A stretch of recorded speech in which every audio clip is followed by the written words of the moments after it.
வீட்டுக்குள் புகுந்தவரை தாக்கிய குடியிருப்பாளர் மீது வழக்கு, சட்டத்தில் பிழை என்று முதல்வர் டக் ஃபோர்ட் கண்டனம்.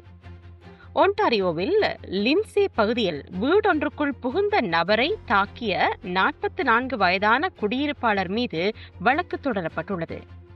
இவர் மீது அக்ரிவேட்டட் அசால்ட் குற்றச்சாட்டு பதிவு செய்யப்பட்டுள்ள நிலையில் ஒன்டாரியோ முதல்வர் டக் ஃபோர்ட் இதற்கு அதிருப்தி தெரிவித்துள்ளார்.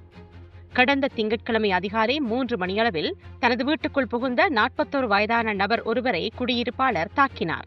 இதையடுத்து வீட்டுக்குள் புகுந்த நபரை தாக்கியதாக வீட்டு உரிமையாளர் மீது குற்றச்சாட்டு பதிவு செய்யப்பட்டுள்ளது. வீட்டுக்குள் புகுந்த நபருக்கு எதிராக பிரேக் அண்ட் என்டர் மற்றும் ஆயுதம் வைத்திருத்தல் உள்ளிட்ட 4 குற்றச்சாட்டுகள் பதிவு செய்யப்பட்டுள்ளன. வீட்டு குடியிருப்பாளர் மீது குற்றச்சாட்டு பதிவு செய்யப்பட்டதற்கு ஒன்டாரியோ முதல்வர் தனது அதிருப்தியை வெளியிட்டிருக்கின்றார். உங்கள் வீட்டில் யாராவது புகுந்தால் குடும்பத்தை பாதுகாப்பது இயல்பானது. ஆனால் பாதுகாப்பு நோக்கில் தாக்கிய குடியிருப்பாளர் மீதே வழக்கு பதிவு செய்திருப்பது சட்டத்தில் பிழை இருப்பதை காட்டுகின்றது என்று முதல்வர் டக் ஃபோர்ட் கூறியுள்ளார்.